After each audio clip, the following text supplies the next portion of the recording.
Good morning class, আমি সন্তু। তোমরা দেখছো the learning expert 2.0 YouTube channel. তোমাদের সামনে পুলিশের যে একটা হিউজ ভ্যাকান্সি প্রকাশিত হয়েছে, তার জন্য আজ জিকেজিএস এর ওপর থেকে 30 নাম্বার ক্লাস প্রোভাইড করা হচ্ছে। তো এর আগে অলরেডি আমরা 29টা ক্লাস জিকেজিএস এর ওপর থেকে কভার করে নিয়েছি। যদি সেই ক্লাসগুলো না দেখে থাকো, ওপরে আই বাটনে দেখো লিঙ্ক শো হচ্ছে, অথবা এই চ্যানেলের ডেসক্রিপশন বক্সটা ফলো করো, তার মধ্যে কিন্তু প্রিভিয়াস ক্লাসের প্লে লিস্টের লিঙ্ক দেওয়া আছে। সেটার উপর ক্লিক করলে প্রিভিয়াস যে ক্লাসগুলো হয়ে গেছে সেই ক্লাসগুলো পরপর সেখান থেকে তোমরা দেখে নিতে পারবে। ক্লাসের শুরুতে প্রত্যেককে বলছি, প্রথম থেকে শেষ পর্যন্ত ক্লাসটা দেখবে, তাহলে তোমাদের এক্সামের জন্য বেনিফিট থাকবে। এবং একটা ছোট রিকোয়েস্ট থাকছে প্রত্যেকের কাছে আমাদের এই চ্যানেলের তরফ থেকে, যে কেউ এই ক্লাসটাকে ডাউনলোড করে দেখবে না। যদি ভুলবশত কেউ ডাউনলোড করেও দেখো এই ক্লাসটা, তার কাছে ছোট রিকোয়েস্ট থাকছে, এর পরবর্তী ক্লাস থেকে কিন্তু ক্লাসটাকে ডাউনলোড করে দেখবে না। তোমরা লাইভ দেখতে পারো। লাইভ দেখা যদি অসুবিধা হয় বা সময় না থাকে, পরবর্তীতে রেকর্ডেড হিসেবে কিন্তু ক্লাস থেকে যাচ্ছে। তো রেকর্ডেড হিসেবে ক্লাসটা কিন্তু তোমরা অনলাইনে দেখবে, কেউ কিন্তু ডাউনলোড করে দেখবে না। এটা আমাদের তরফ থেকে তোমাদের কাছে একটা ছোট রিকোয়েস্ট। আর একটা কথা বলে রাখছি, যে প্রিভিয়াস যে ক্লাসগুলো হয়ে গেছে সেই ক্লাসগুলো কিন্তু অবশ্যই নির্দিষ্ট দিন অন্তর রিভিশন করবে। তো যাই হোক, শুরু করছি আজকে 30 নম্বর ক্লাস। ফার্স্ট কোশ্চেন দেখে নাও আজকের ক্লাসে। রাজ্য পাবলিক সার্ভিস কমিশনের সদস্যদের কার্যকালের মেয়াদ কত বছর? Very very important. রাজ্য পাবলিক সার্ভিস কমিশন বলতে তোমরা যেমন জানো, আমরা ওয়েস্ট বেঙ্গলের বাসিন্দা যারা যেমন জানি, WBPSC পিএসসি মিসেলেনিয়াসের যেমন এক্সাম সামনে আছে, ক্লার্কশিপের এক্সাম আছে, তারপর WBCS এর এক্সাম আছে, এরকম ধরনের অনেক এক্সাম কিন্তু আমাদের ওয়েস্ট বেঙ্গল পিএসসি কন্ডাক্ট করে। তেমনি প্রত্যেকটা রাজ্যে কিন্তু, মানে ভারতের যে 28টা রাজ্য আছে, 28টা রাজ্যে কিন্তু তাদের রাজ্যের আলাদা আলাদা পাবলিক সার্ভিস কমিশন আছে। তো তাকেই বলা হচ্ছে কি, রাজ্য পাবলিক সার্ভিস কমিশন, অর্থাৎ স্টেট পাবলিক সার্ভিস কমিশন। তাই বলা হয়েছে এই স্টেট পাবলিক সার্ভিস কমিশনের যে সমস্ত সদস্যরা থাকে, মানে কমিশনের যে সমস্ত সদস্যরা, এমনি যারা চাকরি পাচ্ছে, যেমন তুমি মিসেলেনিয়াসের চাকরি পেলে বা তুমি ক্লার্কশিপের চাকরি পেলে, তাদের ক্ষেত্রে বলছি না। কমিশন যেটা আছে, সেই কমিশনে যারা সদস্য আছে, সেই সদস্যদের মেয়াদকাল কত বছর? তো সদস্যদের মেয়াদকাল হবে 6 বছর অথবা 62 বছর। আচ্ছা, 6 বছর অথবা 62 বছর, এইটা একটু বুঝিয়ে দিই। বোঝানোর বিষয়টা কি ভালোভাবে খেয়াল করো। সাপোজ ধরো যে কোনো একটা ব্যক্তি, তার চাকরির মেয়াদকাল মানে তার বয়স যখন 58 বছর হয়েছে, সেই 58 বছর বয়সে গিয়ে সে পাবলিক সার্ভিস কমিশনের একজন সদস্য হলো। তো 58 বছর বয়সে সে যখন পাবলিক সার্ভিস কমিশনের সদস্য হলো, তাহলে তার এখানে কি বলা হয়েছে, 6 বছর তার চাকরি থাকতে হবে। তাহলে 6 বছরের সাথে যোগ করো, তাহলে সে কত বছর বয়স পর্যন্ত চাকরি করতে পারবে? তাহলে 58 আর 6 যোগ করলে কত হয়? 64 বছর। না, 64 বছর পর্যন্ত সে কিন্তু চাকরি করতে পারবে না, সেটাই এখানে বলা হয়েছে। হয় 6 বছর, নতুবা তার বয়স যখন 62 বছর হয়ে যাবে, সেই টাইমে তার কিন্তু রিটায়ারমেন্ট নিতে হবে। এটা কিন্তু খেয়াল রাখবে। 6 অথবা 62 বছর তার বয়সের ক্ষেত্রে ব্র্যাকেটে লেখা থাকবে হুইজ কামস আর্লি। ব্র্যাকেটে লিখে নাও, which which comes which comes early, যেটা আগে চলে আসবে। অর্থাৎ সাপোজ ধরো কোনো একটা ব্যক্তি, তার বয়স যখন ছিল 56 বছর, সেই 56 বছর বয়সে সে কমিশনের সদস্য হলো। তাহলে এর সঙ্গে 6 বছর যোগ করলে কত বছর হচ্ছে, মানে 6 বছর সে তার চাকরি করতে পারবে। তাহলে 6 বছর যোগ করলে 62 বছর, অর্থাৎ তার পুরো জীবনকাল পর্যন্ত। একইভাবে আরেকটা উদাহরণ দিয়ে বোঝাচ্ছি। সাপোজ কেউ 50 বছর বয়সে কমিশনের সদস্য হলো, তাহলে তার সাথে 6 যোগ করো, তাহলে 56 বছর বয়স পর্যন্ত সে কিন্তু কমিশনের সদস্য হিসাবে কাজ করতে পারবে, অর্থাৎ তাদের মেয়াদকাল থাকবে। কিন্তু কোনো 58 বছরের ব্যক্তি বা কেউ 60 বছরে গিয়ে হয়তো সেই চাকরিটা পেলো, তাহলে সে কিন্তু মাত্র 2 বছরের জন্য। সেই কারণে বলা হচ্ছে 6 বছর অথবা তার বয়স যদি 62 বছর হয়ে যায়, তাকে কিন্তু রিটায়ারমেন্ট নিতে হবে। এবার এখান থেকে আমাদের যে পাবলিক সার্ভিস কমিশনগুলো আছে, আচ্ছা ভারতে কত রকম পাবলিক সার্ভিস কমিশন আছে? 3 রকম পাবলিক সার্ভিস কমিশন আছে। একটা হলো UPSC, union public service commission, যার মাধ্যমে তোমরা প্রত্যেকে জানো পরীক্ষা দিয়ে প্রত্যেক বছর প্রায় 700 750 জনের কিন্তু চাকরি হয়। আইএএস, আইপিএস, তারপর আইএফএস, এই সমস্ত ডিপার্টমেন্টে কিন্তু তাদেরকে চাকরি হয়। তো যাই হোক, সেটা নিয়েও আমরা আলোচনা করব। একটা হলো ইউপিএসসি, আর একটা হলো রাজ্য পাবলিক সার্ভিস কমিশন, যেটা এখানে কোশ্চেন ছিল, যাকে বলা হয় state public service commission, SPSC. আরেকটা হলো জয়েন্ট পাবলিক সার্ভিস কমিশন। তো প্রত্যেকটাই একটু যেগুলো এক্সাম পয়েন্ট অফ ভিউ থেকে ইম্পর্টেন্ট সেই পয়েন্টগুলো নিয়ে আমরা এদের উপর থেকে কিছু ডিসকাস করব। তো ফার্স্টে এখান থেকে লেখো state public service commission, SPSC, state public service commission অর্থাৎ রাজ্যের যে সমস্ত পাবলিক সার্ভিস কমিশন। এবার তোমরা আমরা যেমন ওয়েস্ট বেঙ্গলে আছি, তো ওয়েস্ট বেঙ্গল আমরা কি বলবো, West Bengal public service commission, তাই আমরা বলি WBPSC। এবার সাপোজ ধরো ইউপিতে যারা আছে মানে উত্তরপ্রদেশে যারা আছে তারা কি বলবে, UPPSC মানে উত্তরপ্রদেশ পাবলিক সার্ভিস কমিশন। তারপর সাপোজ ধরো বিহারে যারা আছে তারা কি বলবে, BPSC, Bihar public service commission. এইভাবে কিন্তু নাম চেঞ্জ হয় এই পাবলিক সার্ভিস কমিশনে। তো যাই হোক, রাজ্য পাবলিক সার্ভিস কমিশন একেবারেই দেখবো আমরা এর অ্যাপয়েন্টমেন্ট কে করে। বহুবার এক্সামে কোশ্চেন দিয়েছে রাজ্য পাবলিক সার্ভিস কমিশনের সদস্যদের যে অ্যাপয়েন্টমেন্ট হয় সেই অ্যাপয়েন্টমেন্ট কার দ্বারা হয়, কার দ্বারা নিয়োগ হয়। তো এর অ্যাপয়েন্টমেন্ট করবে সেই রাজ্যের যিনি রাজ্যপাল গভর্নর থাকবেন, সেই গভর্নরই কিন্তু এর অ্যাপয়েন্টমেন্ট করবে।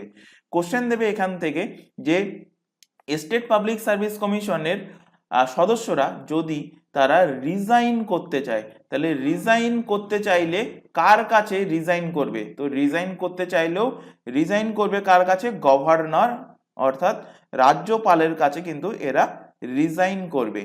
একইভাবে এখান থেকে ধরো যে এই স্টেট পাবলিক সার্ভিস কমিশনের যে সমস্ত সদস্যরা আছে তারা হয়তো কোনো অসঙ্গতিপূর্ণ কাজ করলো, দেশবিরোধী কাজ করলো, তখন এদেরকে তাড়াবে কে, মানে এদের রিমুভালের পাওয়ার কার কাছে আছে, রিমুভাল। তো রিমুভ করবে, তাড়াবে কে, তাড়াবে কিন্তু ভারতের রাষ্ট্রপতি, প্রেসিডেন্ট তাড়াবে। শর্টে লিখলাম PR, লিখে রাখলাম, ফুল ফর্মে তোমরা লিখে রাখবে যে প্রেসিডেন্ট কিন্তু এদেরকে, মানে প্রেসিডেন্টের হাতে ক্ষমতা আছে এদেরকে তাড়ানোর।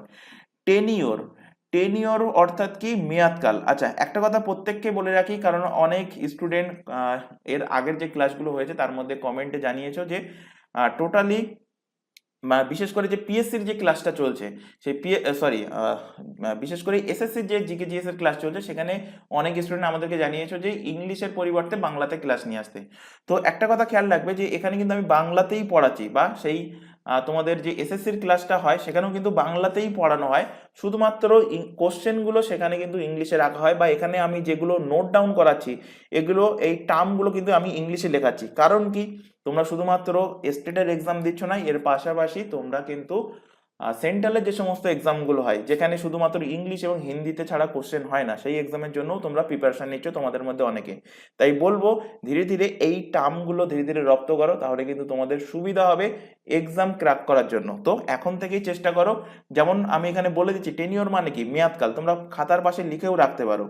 তো টেনিওর কত, এদের স্টেট পাবলিক সার্ভিস কমিশনের যারা সদস্য আছে, তো এক্ষুনি পড়ালাম 6 বছর, 6 ইয়ার, অথবা যদি তাদের বয়স 62 অফ এজ, যদি তাদের বয়স 62 বছর হয়ে যায়। ব্র্যাকেটে লিখে রাখবে কি, হুইচ কামস আর্লি, হুইচ যেটা আগে আসবে, হুইচ কামস ফার্স্ট বা হুইচ কামস আর্লি, যেটা আগে আসবে সেটাতে তাদেরকে রিটায়ারমেন্ট করতে হবে। আচ্ছা, এখানে তোমাদের স্টেট পাবলিক সার্ভিস কমিশনের মধ্যে থেকে এইগুলো মনে রাখলে হবে। একটা এক্সট্রা ইনফরমেশন এখান থেকে একটু স্টার মার্ক দিয়ে নোট ডাউন করে নাও। কি নোট ডাউন করবে, আমাদের যে পাবলিক সার্ভিস কমিশন, মানে আমাদের ওয়েস্ট বেঙ্গলের যে পাবলিক সার্ভিস কমিশন, এই ওয়েস্ট বেঙ্গল পাবলিক সার্ভিস কমিশনের এখন বর্তমানে যিনি চেয়ারম্যান আছেন তার নাম কি, এখন বর্তমানে চেয়ারম্যান, তো প্রেজেন্ট চেয়ারম্যানের নাম কি। আশা করি প্রত্যেকেই এনার নাম জানো। যারা বিশেষ করে বলবো ফুড এসআই এক্সাম দিয়েছো তাদের তো অবশ্যই জানা উচিত, কারণ ফুড এসআইয়ের যে কেস ফেস গুলো হয়েছিল এনার এগেনস্টে, পাবলিক সার্ভিস কমিশনের গাফিলতির এগেনস্টে হয়েছিল, তো এনার নামটা অনেকবারই হাইলাইট হয়েছিল। নাম কি, মহুয়া ব্যানার্জি, নাম হলো কি মহুয়া, মহুয়া ব্যানার্জি, মহুয়া ব্যানার্জি বর্তমানে ওয়েস্ট বেঙ্গল পাবলিক সার্ভিস কমিশনের এখন বর্তমান তিনি কিন্তু চেয়ারম্যান পদে নিযুক্ত আছেন। নেক্সট পেজে নোট করো, লেখো এখানে ইউপিএসসি, ইউপিএসসি ফুল ফর্ম কি, কোশ্চেন দিতে পারে ইউনিয়ন পাবলিক সার্ভিস কমিশন, লিখে নেবে, আমি এখানে লেখাচ্ছি না। ইউনিয়ন পাবলিক সার্ভিস কমিশন, এখানে লেখো ইউনিয়ন পাবলিক সার্ভিস কমিশনের যে সমস্ত সদস্যরা আছে তাদেরকে নিযুক্ত করা হয় কি, কার দ্বারা, অ্যাপয়েন্টমেন্ট করে কে। তো এদেরকে অ্যাপয়েন্টমেন্ট করে, যেহেতু ইউপিএসসি সেন্ট্রাল বডি, তো এদের অ্যাপয়েন্টমেন্ট করবে কে, রাষ্ট্রপতি, ভারতের রাষ্ট্রপতি কিন্তু এদেরকে অ্যাপয়েন্টমেন্ট করবে। এদের রিজাইন, যদি ইউপিএসসির কোনো মেম্বার যদি রিজাইন করতে চায় অথবা এরা যদি কোনো অসঙ্গতিপূর্ণ কাজ করে, তাহলে এদেরকে যদি কেউ তাড়াতে চায়, তো সেই দুটো পাওয়ারই কার কাছে, মানে রিজাইন করলেও কার কাছে রিজাইন পত্র জমা দেবে? প্রেসিডেন্টের কাছে। আর যদি কোনো অসঙ্গতিপূর্ণ কাজ করে তো কে তাড়াবে? তাড়াবে কিন্তু প্রেসিডেন্ট। নেক্সট লেখো টেনিওর, অর্থাৎ মেয়াদকাল। ইউপিএসসির মেম্বারদের মেয়াদকাল কত? মেয়াদকাল এদেরও কিন্তু চাকরি, এদের সদস্যদেরও কিন্তু চাকরি থাকে কত বছর? 6 বছরের জন্য। সরি, চাকরি না, মেয়াদকাল বলছি। ইউপিএসসির মেম্বারদের মেয়াদকাল কত বছরের জন্য? 6 বছরের জন্য। এসপিএসসির মেম্বারদেরও কিন্তু মেয়াদকাল 6 বছরের জন্য। দেখো এখানেই বলেছি, এই যে মেয়াদকাল কত বছরের জন্য? 6 বছরের জন্য। তাহলে সেন্ট্রাল এবং স্টেটের মধ্যে পার্থক্য কোথায়? পার্থক্য হবে কিন্তু বয়সে এসে। অর্থাৎ স্টেট পাবলিক সার্ভিস কমিশনে ছিল 6 বছর অথবা 62 বছর যদি তার বয়স হয়, কিন্তু ইউপিএসসির ক্ষেত্রে কি 3 বছর আরো এক্সট্রা টাইম দেওয়া আছে। 65 বছর বয়স যদি হয়, সেই পর্যন্ত কিন্তু ইউপিএসসির মেম্বাররা কি করতে পারবে? তাদের কিন্তু মেয়াদকাল থাকবে 6 বছর অথবা 65 বছর। ব্র্যাকেটে লিখে রাখবে হুইচ কামস আর্লি। নেক্সট লেখো মোস্ট ইম্পর্টেন্ট কোশ্চেন, কারণ কি রিসেন্টলি কিন্তু এর চেয়ারম্যান চেঞ্জ হয়েছে। তো চেয়ারম্যানের নাম কি? ইউপিএসসির বর্তমান চেয়ারম্যান পদে কে নিযুক্ত আছেন? আগে ছিল মনোজ সোনিকে হটিয়ে এখন নতুন যিনি চেয়ারম্যান হয়েছেন তার নাম হলো প্রীতি সুদান। রিসেন্টলি কিন্তু চেঞ্জ হয়েছে, সুতরাং এক্সাম পয়েন্ট অফ ভিউ থেকে ভেরি ভেরি ইম্পর্টেন্ট, কারেন্ট অ্যাফেয়ার্সের ফ্যাক্ট থেকে। তো মনে রাখবে এখন বর্তমান কিন্তু চেয়ারম্যান হলেন ইউপিএসসির প্রীতি সুদান, আগে ছিল কে? মনোজ সোনি। নেক্সট আসো, নেক্সট যে পাবলিক সার্ভিস কমিশন সেটা কি? জেপিএসসি, জয়েন্ট পাবলিক সার্ভিস কমিশন। আচ্ছা, জয়েন্ট পাবলিক সার্ভিস কমিশনটা কি? যদি দুটো বা ততোধিক রাজ্য, দুটো বা তিনটে রাজ্য একসাথে যদি মনে করে যে তারা পাবলিক সার্ভিস কমিশন গঠন করবে, তো গঠন করতে পারবে, এবং তাকে বলা হয় কি? Joint public service commission. এবং এই জয়েন্ট পাবলিক সার্ভিস কমিশনের যে সমস্ত সদস্যরা থাকবে তাদেরকে কে অ্যাপয়েন্ট করবে? অ্যাপয়েন্ট করবে ভারতের রাষ্ট্রপতি কিন্তু অ্যাপয়েন্ট করবে। এবং জয়েন্ট পাবলিক সার্ভিস কমিশনের যে মেয়াদকাল থাকবে, যে টেনিওর থাকবে, সেটা কিন্তু স্টেট পাবলিক সার্ভিস কমিশনের মতোই, অর্থাৎ 6 ইয়ার, 6 বছর অথবা 62 বছর যদি তার বয়স হয়ে যায়, যেটা আগে আসবে সেটাই কিন্তু তার মেয়াদকাল থাকবে। আর জেপিএসসি থেকে আরেকটা কোশ্চেন বহুবার এক্সামে দিয়েছে যে জেপিএসসি একটা কনস্টিটিউশনাল বডি না, এটা একটা স্ট্যাটিউটারি বডি। তো মনে রাখবে কি জেপিএসসি হলো একটা কিন্তু স্ট্যাটিউটারি বডি, আর ইউপিএসসি এবং এদিকে স্টেট পাবলিক সার্ভিস কমিশন এই দুটো কিন্তু কনস্টিটিউশনাল বডি। ইউপিএসসি হলো কিন্তু একটা কনস্টিটিউশনাল বডি এবং স্টেট পাবলিক সার্ভিস কমিশনের পাশেও লিখে রাখবে এটা হলো একটা কনস্টিটিউশনাল বডি। আচ্ছা, এই যে এক্সট্রা ফ্যাক্টগুলো লেখানো হচ্ছে এগুলো কিন্তু অবশ্যই তোমরা খাতায় নোট ডাউন করবে, এবং এই প্রত্যেকটা পয়েন্ট যেগুলো লেখানো হয়েছে এগুলো থেকে কিন্তু কোনো না কোনো এক্সামে প্রিভিয়াস ইয়ারে কোশ্চেন এসেছে, কোশ্চেন ঘেটে দেখলে দেখতে পাবে। তো এগুলো খাতায় অতি অবশ্যই নোট ডাউন করবে, কারণ পিডিএফে এইগুলো তোমরা পাবে না। শুধুমাত্র প্রিন্টেড যে কোশ্চেন অ্যান্সার, মানে টাইপিং করা যে কোশ্চেন অ্যান্সারগুলো আছে সেইগুলোই তোমরা পিডিএফ আকারে ডাউনলোড করতে পারবে। কিভাবে ডাউনলোড করবে? তোমরা টেলিগ্রাম অ্যাপটা ওপেন করে নিচে যে টেলিগ্রাম লিঙ্কটা তোমাদের সামনে শো হচ্ছে @TheLearningExpertHD, এটা লিখে সার্চ করলে আমাদের গ্রুপ তোমাদের সামনে চলে আসবে, অথবা এই চ্যানেলের ডেসক্রিপশন বক্সটা ফলো করো, তার মধ্যে টেলিগ্রাম গ্রুপের লিঙ্ক দেওয়া আছে, সেটার উপর ক্লিক করলে, যদি ক্লিক করো আমাদের টেলিগ্রাম গ্রুপে তোমরা জয়েন হয়ে যেতে পারবে, এবং সেখান থেকে প্রত্যেকটা ক্লাস, আজকের ক্লাস, এর আগে যে ক্লাসগুলো হয়ে গেছে বা ভবিষ্যতে যে ক্লাস আসবে, প্রত্যেকটা ক্লাসের তোমরা পিডিএফ সেখান থেকে ডাউনলোড করে নিতে পারবে। নেক্সট কোশ্চেন দেখো, সংবিধানের কত নম্বর ধারায় নির্বাচন কমিশন গঠন বর্ণিত আছে? অর্থাৎ ইলেকশন কমিশনের কথা বর্ণিত আছে কত নাম্বার আর্টিকেলে? তো ইলেকশন কমিশনের কথা উল্লেখ আছে 324। বহুবার এক্সামে কোশ্চেন দিয়েছে এই কোশ্চেনটা, যদি প্রিভিয়াস ইয়ারের কোশ্চেন দেখো, যে ইলেকশন কমিশনের কথা বলা আছে কত নম্বর আর্টিকেলে? আর্টিকেল নাম্বার 324-এ কিন্তু ইলেকশন কমিশনের কথা বলা আছে। 326 নম্বর আর্টিকেল, এটাও বহুবার কোশ্চেন দিয়েছে। এখানে 326 নম্বর আর্টিকেলে কি বলা আছে? বলা আছে প্রাপ্তবয়স্কদের ভোটাধিকারের কথা। পাশে লিখে রাখো প্রাপ্তবয়স্ক প্রাপ্তবয়স্কদের ভোটাধিকারের কথা বলা আছে কত নম্বর আর্টিকেলে? আর্টিকেল নাম্বার 326 326-এ বলা আছে। আচ্ছা, এখানে ইলেকশন কমিশন অফ ইন্ডিয়া নামে হেডিং করো, এর ওপর থেকে কিছু পয়েন্ট বলবো, সেগুলো কিন্তু এক্সাম পয়েন্ট অফ ভিউ থেকে ইম্পর্টেন্ট। লেখো ইলেকশন কমিশন অফ ইন্ডিয়া, ব্র্যাকেটে লেখো, এর শর্টে কি বলা হয়? ECI, election commission of India. Election commission of India থেকে ফার্স্ট পয়েন্ট এখানে নোট করো, আর্টিকেল কত নম্বর আর্টিকেলে বলা আছে? এক্ষুনি বললাম, আর্টিকেল নাম্বার 324-এ। আর কত নম্বর পার্টে আছে এটাও কিন্তু বহুবার এক্সামে কোশ্চেন দিয়েছে, কোন ভাগে, মানে বাংলাতে কোশ্চেন থাকবে কোন ভাগে আছে, ইংলিশে থাকবে কত নম্বর পার্টে আছে। তো পার্ট নাম্বার 15, অনেকে পার্ট নাম্বার 15-কে এইভাবে লেখে পার্ট 15, এটা লেখার নিয়ম না, রোমান হরফে কিন্তু পার্ট নাম্বারগুলো লিখতে হয়। তো পার্ট নাম্বার 15-তে থাকে ইলেকশন কমিশন অফ ইন্ডিয়ার ব্যাপারে লেখা আছে কত নম্বর? Part number 15-তে। আচ্ছা, বর্তমানে যদি কোশ্চেন দেয় যে ইলেকশন কমিশনের টোটাল মেম্বার সংখ্যা কটা, তো ইলেকশন কমিশনের টোটাল মেম্বারের সংখ্যা কটা? টোটাল মেম্বারের সংখ্যা 3 জন। 3 জনকে দুটো ভাগে ভাগ করো, কারণ একজন অবভিয়াসলি তাদের বস হবে, যাকে আমরা বলবো কি? চিফ। চিফ, অর্থাৎ chief election commission of India, chief ECI লিখলাম। আর দুজন হলো আদার ইলেকশন কমিশন অফ ইন্ডিয়া। তাই কোশ্চেন দেবে যে বর্তমানে ভারতে chief election commissioner of India K chief election commission? কারণ রিসেন্টলি কিন্তু লোকসভার ভোট হয়েছে, সুতরাং এক্সাম পয়েন্ট অফ ভিউ থেকে ইম্পর্টেন্ট, কে এই ইলেকশনটাকে অর্গানাইজ করিয়েছে, যে 18 নম্বর ইলেকশনকে। তো অ্যান্সার হবে ভারতের চিফ ইলেকশন কমিশনার, তার নাম কি? তার নাম হলো রাজীব কুমার।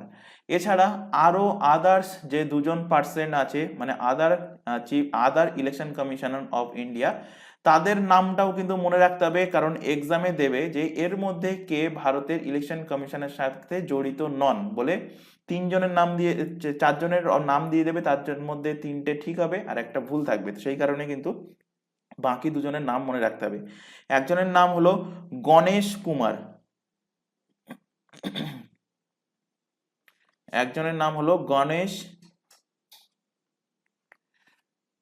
গণেশ কুমার, এবং আরেকজন ব্যক্তি হলেন, তার নাম হলো সুখবীর সিং সান্ধু।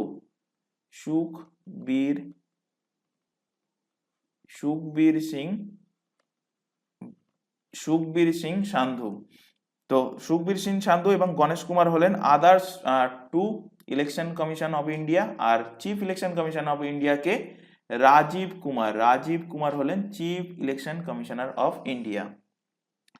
আচ্ছা, এই যে 2জন আদার ইলেকশন কমিশনার থাকবে, যেমন গণেশ কুমার এখন আছেন এবং সুখবীর সিং আছেন, এইটা কিন্তু 1993 সালের আগে কিন্তু ছিল না। তাই কোশ্চেন দেবে যে কোন সাল থেকে আদার্স 2জন ইলেকশনের কমিশনে আদার্স 2জন মেম্বার থাকবে, এটা লাগু হয়েছে কোন সাল থেকে? তো মনে রাখবে 1993 সাল থেকে একজন চিফ ইলেকশন কমিশন থাকবে, একজন থাকবে চিফ ইলেকশন কমিশন, এবং 2জন থাকবে আদার ইলেকশন কমিশন। তো এটা কত সাল থেকে? সালটাই মনে রাখবে, 1993 সাল থেকে।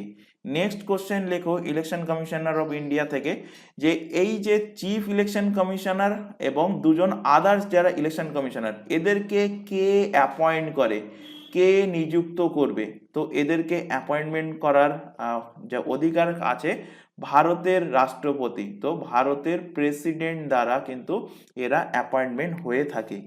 একইভাবে এখান থেকে লেখো যে এই চিফ ইলেকশন কমিশনার এবং 2জন যে আলাদা ইলেকশন কমিশনার আছে, এদের যে মেয়াদকাল, এদের মেয়াদকাল কত বছর? তো এদের টেনিওর কিন্তু 6 বছর অথবা 65 বছর তাদের বয়স যদি হয়ে যায়, তাহলে কিন্তু তাকে রিটায়ারমেন্ট করতে হবে। যেমন অ্যাজ ইট ইজ ফার্স্ট কোশ্চেনটা পড়ালাম। তো 65 of age and 6 year which comes early, ব্র্যাকেটে লিখে রাখবে হুইচ কামস আর্লি। তাহলে টেনিওর বললাম কোন সাল থেকে, 1993 সাল থেকে একজন চিফ ইলেকশন কমিশনার এবং দুজন আলাদা মেম্বার থাকবে। এবং এখন বর্তমানে টোটাল মেম্বার কত ইলেকশন কমিশনে? 3জন, একজন চিফ যার নাম রাজীব কুমার, আদার্স দুজনের নাম হলো গণেশ কুমার অ্যান্ড সুখবীর সিং সান্ধু। এছাড়া এখান থেকে আরেকটা কোশ্চেন তোমাদের দিতে পারে যে এই চিফ ইলেকশন কমিশনকে কে রিমুভ করতে পারে, রিমুভ করার অধিকার কার কাছে আছে, মানে কে তাড়াতে পারে? তো লিখে রাখো রিমুভাল, নেক্সট পয়েন্ট দিয়ে লেখো রিমুভাল। রিমুভালের অধিকার আছে chief election commissioner of India, লেখো ফার্স্টে লেখো। আচ্ছা নেক্সট পেজে লেখাচ্ছি, এখানে জায়গা নেই, নেক্সট পেজ, এখানে লেখো রিমুভাল। রিমুভাল লেখো চিফ যিনি আছেন, chief ECI chief election commissioner of India, এবং আদার্স যে দুজন আছেন others election commissioner of India. তো চিফ ইলেকশন কমিশনার অফ ইন্ডিয়াকে কে হটাতে পারেন? তো এনাকে হটাবে কে? এনাকে হটাবে কিন্তু লোকসভা এবং রাজ্যসভার পারমিশনে, লোকসভা অ্যান্ড রাজ্যসভার 2/3 পারমিশনে, কিন্তু 2/3 পারমিশন নিয়ে সুপ্রিম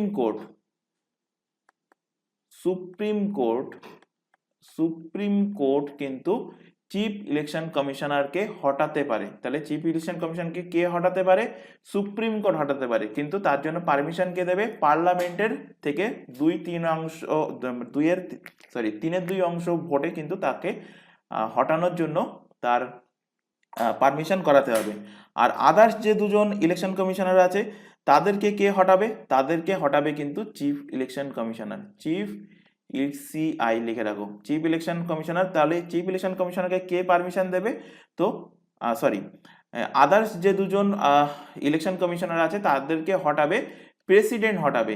এবং কার অনুমতিতে হটাবে? চিফ ইলেকশন কমিশনারের অনুমতিতে হটাবে, চিফ ইলেকশন কমিশনারের অনুমতিতে ভারতের রাষ্ট্রপতি কিন্তু আদার্স দুজনকে হটাবে। সুতরাং এখান থেকে কোশ্চেন দেবে, মনে রাখবে দুজনের ক্ষেত্রে আলাদা। যদি চিফ হয় তাহলে তাকে হটাবে সুপ্রিম কোর্ট, লোকসভা এবং রাজ্যসভা থেকে 2/3 ভোটে পাশ হয়ে আসতে হবে, তারপরে হটাতে পারবে। আর আদার্স হলে প্রেসিডেন্ট হটাবে, কিন্তু চিফ ইলেকশন কমিশনারের অনুমতিতে, তার রিকমেন্ডেশনে কিন্তু হটাবে কে? হটাবে ভারতের রাষ্ট্রপতি। আচ্ছা এখান থেকে ভোটের থেকে আরো 2-3টে কোশ্চেন তোমাদের রিলেট করাবো। একটা হলো ইভিএম, বহুবার কোশ্চেন দিয়েছে যে ইভিএম এর ফুল ফর্ম কি। ভোটে আরেকটা মেশিন ব্যবহার করা হয়, সেটা প্রত্যেকেই আশা করি তোমরা দেখেছো, এই ইভিএম মেশিন। আরেকটা হলো ভিভিপ্যাট, এই দুটোর ফুল ফর্ম কি এবং এই মেশিন ভারতের সর্বপ্রথম কোথায় ব্যবহার করা হয়েছিল? এক্সামে কিন্তু কোশ্চেন দিয়েছে। তো ইভিএম ফার্স্ট লেখো, ইভিএম এর ফুল ফর্ম কি? Electronic voting machine, electronic voting machine, যে মেশিনে সুইচ চেপে ভোট দেওয়া হয়েছিল এই লোকসভাতে, তো সেই মেশিনটাকেই বলা হয় কি? EVM, electronic voting machine. ভারতে প্রথম কোন রাজ্যে ইভিএম লাগু করা হয়েছিল, ইভিএমটাকে ইমপ্লিমেন্ট করা হয়েছিল, মানে ইভিএম এর দ্বারা ভোট গ্রহণ করা হয়েছিল? ভারতে প্রথম কোন রাজ্য? তো মনে রাখবে কেরালাতে। ভারতের প্রথম কেরালার যে বিধানসভার ইলেকশন হয়েছিল 1982 সালে, সালটাও মনে রাখবে, 1982 সালে সেই বিধানসভার ইলেকশনে সর্বপ্রথম ভারতের মধ্যে কিন্তু ইভিএম ব্যবহার করা হয়েছিল। ভিভিপ্যাটের ফুল ফর্ম কি? আচ্ছা ভিভিপ্যাট কোনটা?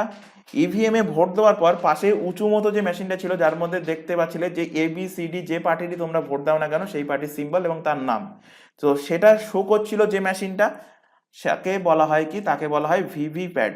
ভিভিপ্যাটের ফুল ফর্ম হলো voter, first V for voter, second V for verifiable, voter verifiable, P for হলো paper audit trail, paper audit trail,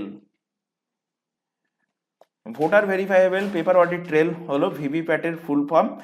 question দেবে এই ভিভিপ্যাটের ব্যবহার ভারতে প্রথম চালু হয়েছে কোন ভোট থেকে? তো ভারতে লিখে রাখো, ভারতে প্রথম ভিভিপ্যাটের ব্যবহার চালু হয় 2014 এর যে লোকসভার ইলেকশন হয়েছিল, লোকসভার ইলেকশন সেই 2014 লোকসভার ইলেকশনে কিন্তু সর্বপ্রথম ভারতে ভিভিপ্যাটের ব্যবহার কিন্তু করা হয়েছিল, যার ফুল ফর্ম হলো কি ভোটার ভেরিফাইয়েবল পেপার অডিট ট্রেল। আচ্ছা, ভোটে তোমরা আরেকটা অপশন দেখেছো, ইভিএম এর একদম লাস্ট যে বাটনটা থাকে থাকে কি NOTA, এবং NOTA এর ফুল ফর্ম যখন বলবো তখন অনেকেরই ইজি মনে হবে, কিন্তু এক্সামে যদি কোশ্চেন দেয় যে নোটার ফুল ফর্ম কি, অনেকে বলতে পারবে না। তো কি নোটার ফুল ফর্ম লিখে নাও, N for none, O for of, T for the, and A for হলো above, none of the above. এই কোশ্চেন দেবে যে none of the above, none of the above না দিয়ে কোশ্চেন দেবে যে নোটা প্রথম চালু হয় কোন সাল থেকে, নোটা প্রথম চালু হয় কোন সাল থেকে। তো নোটা প্রথম চালু হয় কিন্তু 2014 সাল থেকে। 2014 সালে এই লোকসভার ইলেকশন থেকেই কিন্তু চালু হয়েছিল নোটা। তো 2014 দুটো জিনিস চালু হয়, একটা হলো ভিভিপ্যাট আর একটা হলো কি নোটার ফুল ফর্ম কি নান অফ দ্য অ্যাবাভ। ভোটারের ব্যাপারে এত কিছু আলোচনা হলো, যখন আরেকটা মোস্ট ইম্পর্টেন্ট কোশ্চেন এখান থেকে রিলেট করো। কোশ্চেন দেবে যে ভোটের বয়স, মানে ভোটার হওয়ার জন্য ভোটের বয়স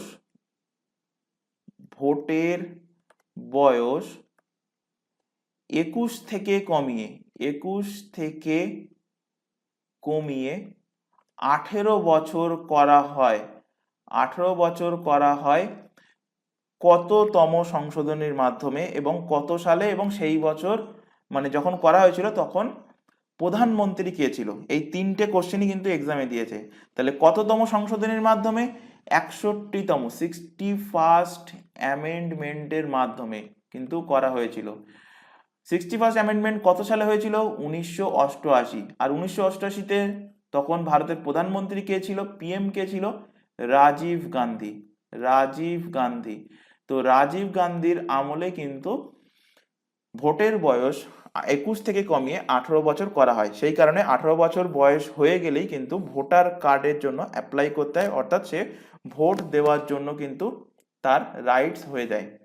তো যাই হোক, এই যে এক্সট্রা ফ্যাক্টগুলো এখানে লেখানো হলো, আবারও বলছি এগুলো কিন্তু এক্সাম পয়েন্ট অফ ভিউ থেকে ইম্পর্টেন্ট। প্রত্যেকটা কোশ্চেনই কিন্তু মানে প্রত্যেকটা পয়েন্ট থেকে কিন্তু কোনো না কোনো এক্সামে কোশ্চেন এসছে। যদি বলো সাপোজ এই যে পেজটা এখানে এখন শো হচ্ছে, এই পেজের মধ্যে কিন্তু অন্তত কমপক্ষে 10 থেকে 12টা কোশ্চেন আছে। যেমন আমি এখানে এক্সাম্পল হিসেবে বলছি যে ইলেকশন কমিশনের চিফ ইলেকশন কমিশনারকে কে হটাতে পারে, কোশ্চেন দিতে পারে সুপ্রিম কোর্ট। কার অনুমতিতে হটাতে পারে, লোকসভা রাজ্যসভা। দুটো কোশ্চেন হলো। কত পার্সেন্ট ভোট দরকার, তো 66% অপশানে থাকতে পারে 66%, কারণ ভগ্নাংশ 2/3কে যদি পার্সেন্টেজে কনভার্ট করো তো হয়ে যাবে কি 66%। তো এটা কিন্তু খেয়াল রাখবে যে এটা পরবর্তীতে বলবে না যে আচ্ছা আমরা পড়াইনি, যে 2/3 পড়িয়েছি 66% পড়াইনি, তো 2/3 মানেই 66%। নেক্সট কোশ্চেন দিতে পারে যে আদার্স যে সমস্ত মেম্বাররা আছে ইলেকশন কমিশনের, তাদেরকে কে হটাতে পারে, তো প্রেসিডেন্ট হটাতে পারে চিফ ইলেকশন কমিশনের অনুমতিতে। তাহলে 4টে কোশ্চেন হয়ে গেল এখান থেকে। ইভিএম এর ফুল ফর্ম জানতে চাইতে পারে 5 নম্বর কোশ্চেন। ভিভিপ্যাটের ফুল ফর্ম 6টা কোশ্চেন। প্রথম কোথায় লাগু হয়েছিল ইভিএম, মানে কোন রাজ্যের বিধানসভাতে, কেরালা রাজ্যের, 7টা কোশ্চেন হলো। কত সাল, 8টা কোশ্চেন হয়ে গেল। ভিভিপ্যাট ভারতের প্রথম কত সালে চালু হয়, 9টা কোশ্চেন হলো। নোটা কত সালে চালু হয়েছিল, 10 নম্বর কোশ্চেন হলো। তারপর নোটার ফুল ফর্ম কি, 11 নম্বর কোশ্চেন হলো। 21 থেকে 18 বছর কমানো হয়েছে কোন অ্যামেন্ডমেন্টের মাধ্যমে, 61তম অ্যামেন্ডমেন্ট। 12 নম্বর কোশ্চেন হলো কত সালে হয়েছিল 61 নম্বর অ্যামেন্ডমেন্ট, 1988। 13 নম্বর কোশ্চেন, কোশ্চেন এক্সামে দিয়েছিল যে যখন ভোটাধিকার বয়স 21 থেকে কমিয়ে 18 বছর করা হয়েছিল তখন ভারতের প্রাইম মিনিস্টার কে ছিল, তো রাজীব গান্ধী। 14টা কোশ্চেন হলো। আর এখান থেকে এই 14-15টা কোশ্চেন কিন্তু এর মধ্যেই কভার করা হয়েছে। সুতরাং এটা ভাববে না যে তোমাদের 1 থেকে 20টা কোশ্চেন করানো হচ্ছে বলে যে শুধুমাত্র 20টা কোশ্চেন, এমনটা নয়। প্রত্যেকটা কোশ্চেনের মধ্যে যা যা ফ্যাক্ট আলোচনা করা হয়, প্রায় ধরতে পারো এই যে 2 নম্বর কোশ্চেনের মধ্যে যে ফ্যাক্ট আলোচনা করা হয়েছে, প্রায় কিন্তু 25 থেকে 30টা কোশ্চেন কিন্তু এর মধ্যে এক্সট্রা করানো হয়ে গেছে। অর্থাৎ আলটিমেট 20টা ক্লাস, মানে পুরো ক্লাসটা কভার করলে তোমরা একটা ক্লাসের মধ্যে কমপক্ষে তোমরা 100 থেকে 120টা কোশ্চেন পেয়ে যাবে। তো যাই হোক, এগুলো কিন্তু অবশ্যই খাতায় নোট ডাউন করবে, বারবার বলা হচ্ছে, পিডিএফ এ পাবে না। নেক্সট কোশ্চেন দেখো, গণপরিষদ কবে থেকে জাতীয় পতাকাকে স্বীকৃতি দেয়? গণপরিষদ থেকে দুটো কোশ্চেন দেবে এই স্বীকৃতির ব্যাপারে, দুটো নয় সরি 3টে কোশ্চেন দেয়। একটা হলো যে সংবিধানের কবে গৃহীত হয়, ম্যাক্সিমাম ক্যান্ডিডেট ভুল করে, 26 জানুয়ারি 1950 মেনে চলে আসে।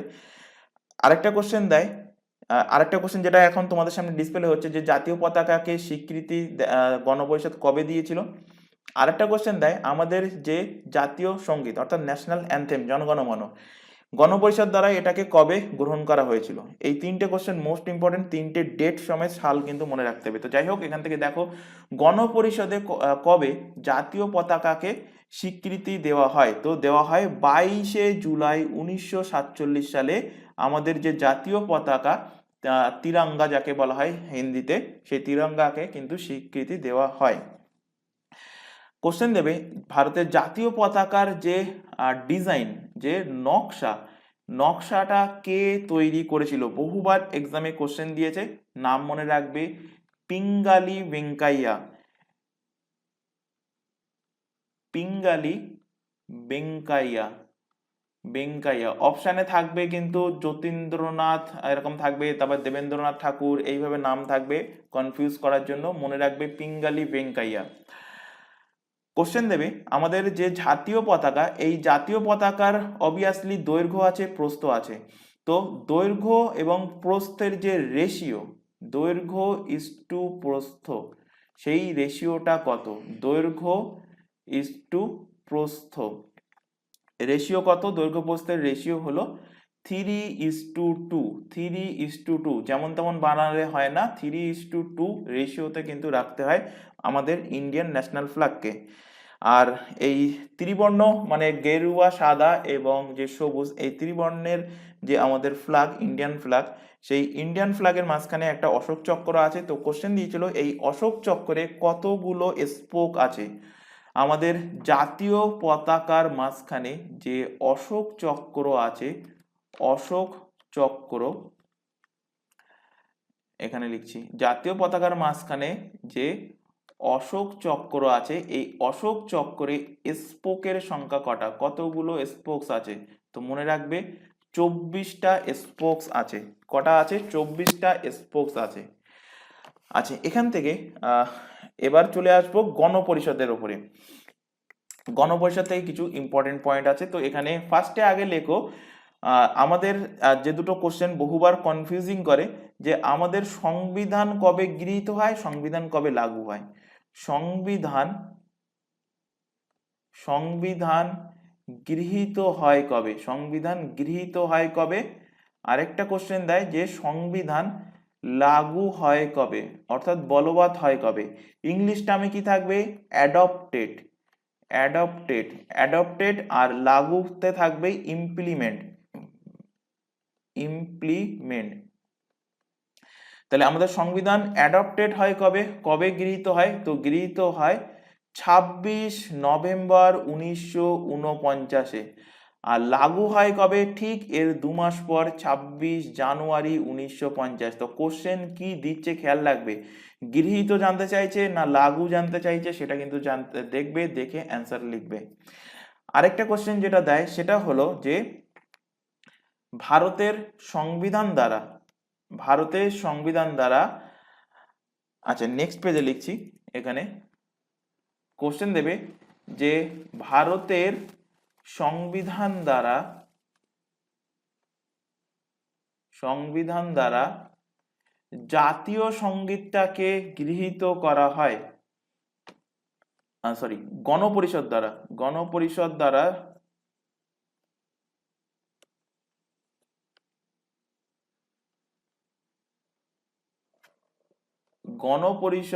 দ্বারা আমাদের যে ন্যাশনাল অ্যানথেম আছে, জাতীয় সঙ্গীত,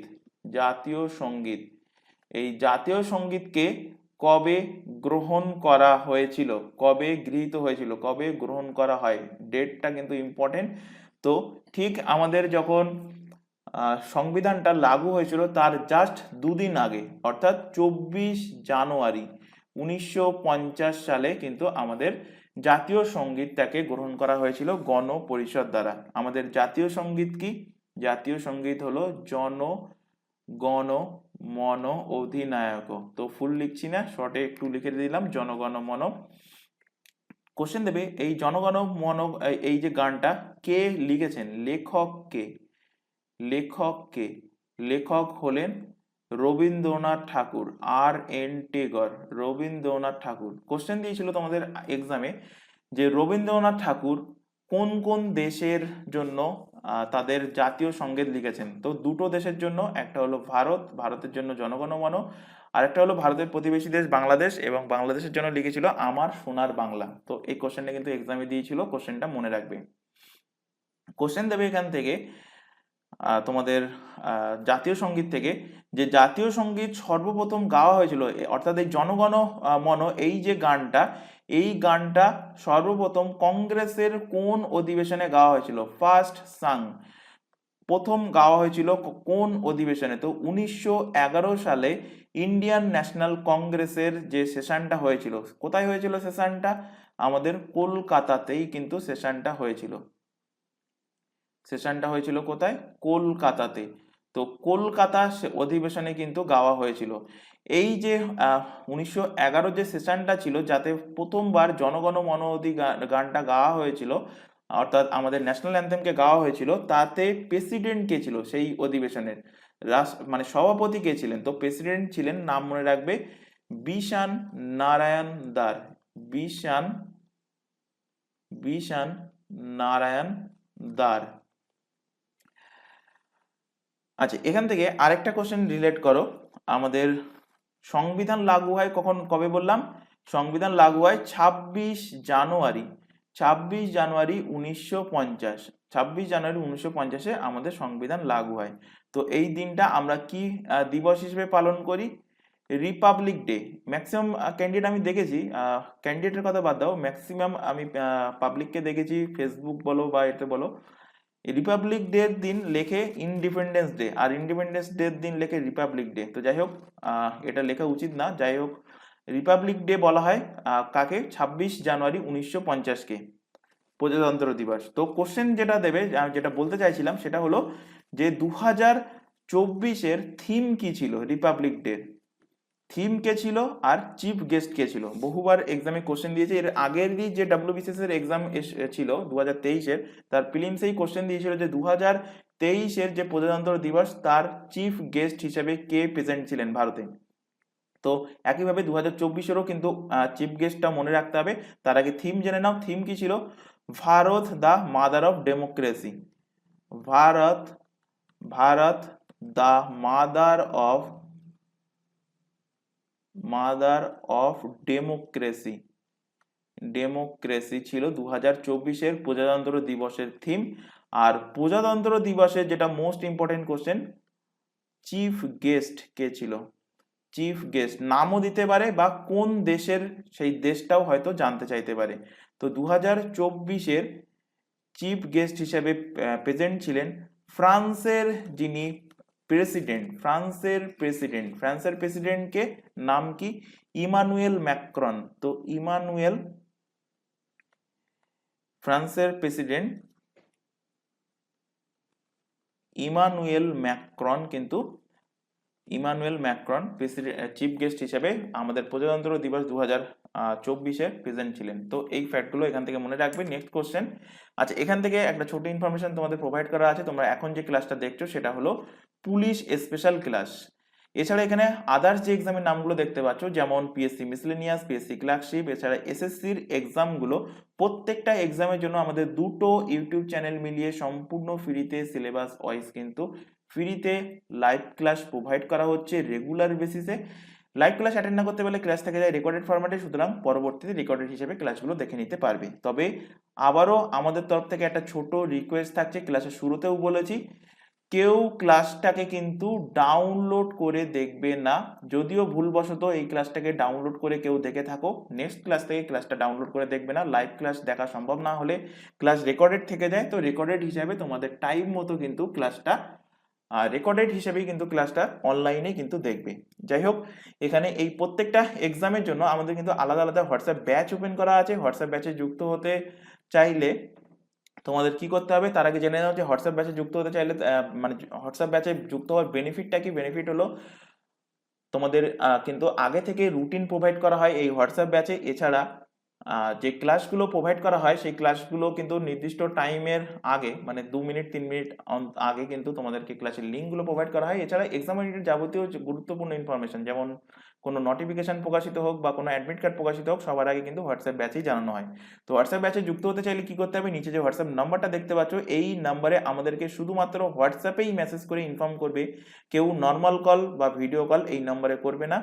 এবং আমাদেরকে মেসেজ করে ইনফর্ম করলে তোমাদের রিকোয়ারমেন্ট অনুযায়ী নির্দিষ্ট ব্যাচে কিন্তু তোমাদেরকে অ্যাড করিয়ে নেওয়া হবে। এছাড়া এখানে আরও একটা ইনফরমেশন দেবো, তোমরা এখন যে চ্যানেলে ক্লাসটা দেখছো তার নাম দ্য লার্নিং এক্সপার্ট 2.0। এই চ্যানেলেই প্রত্যেকটা এক্সামের জন্য তোমরা জিকে জিএস এর ক্লাস পেয়ে যাবে, কারেন্ট অ্যাফেয়ার্স, রিজনিং অ্যান্ড ইংলিশের ক্লাস সম্পূর্ণ ফ্রিতে পেয়ে যাবে এই চ্যানেল থেকে।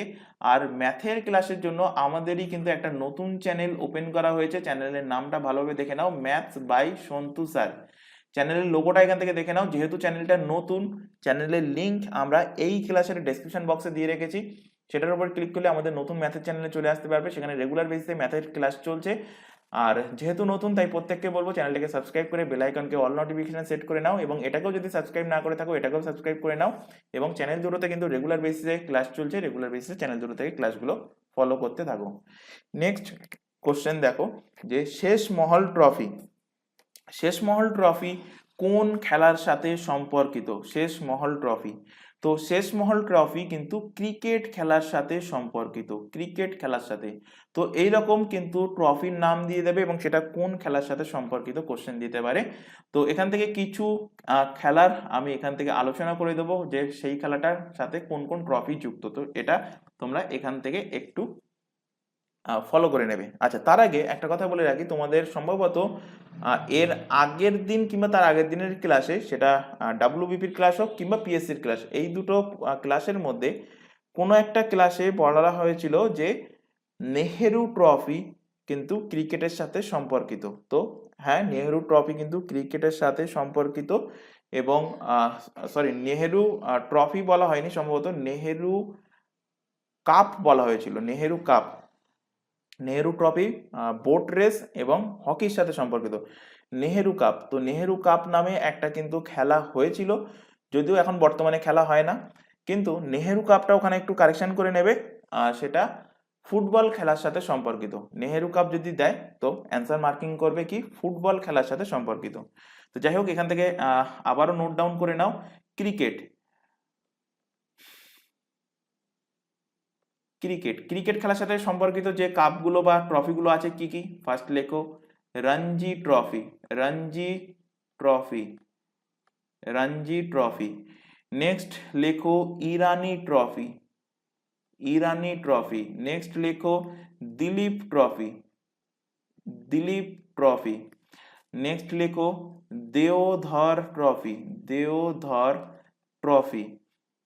নেক্সট লেখো বিজয় হাজারে, বিজয়, বিজয় হাজারে ট্রফি। নেক্সট লেখো Ashes, Ashes trophy, Ashes trophy. তো এইগুলো কোন খেলার সাথে সম্পর্কিত? ক্রিকেট খেলার সাথে এই ট্রফিগুলো কিন্তু সম্পর্কিত। নেক্সট এখান থেকে লেখো ফুটবল, যে দুটো বহুবার এক্সামে দেয়, একটা ক্রিকেট আর একটা হলো ফুটবল। এইগুলো একটা ক্রিকেট, একটা ফুটবল, আর একটা হলো ব্যাডমিন্টন, এই তিনটে কিন্তু বহুবার এক্সামে দিয়েছে, আর একটা হলো বোট রেস। তো ফুটবল থেকে লেখো এশিয়ার সব থেকে পুরাতনতম কাপ, যদি কোশ্চেন দেয় Durand cup, Durand cup.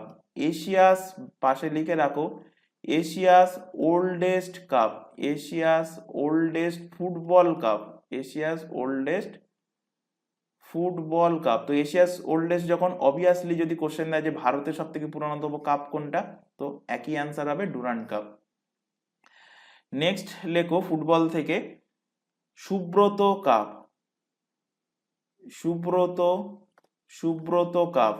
Next লেখো এখান থেকে Kalinga cup, Kalinga cup. Next লেখো Nehru cup, Nehru, Nehru cup. Next লেখো Rovers cup, Rovers cup.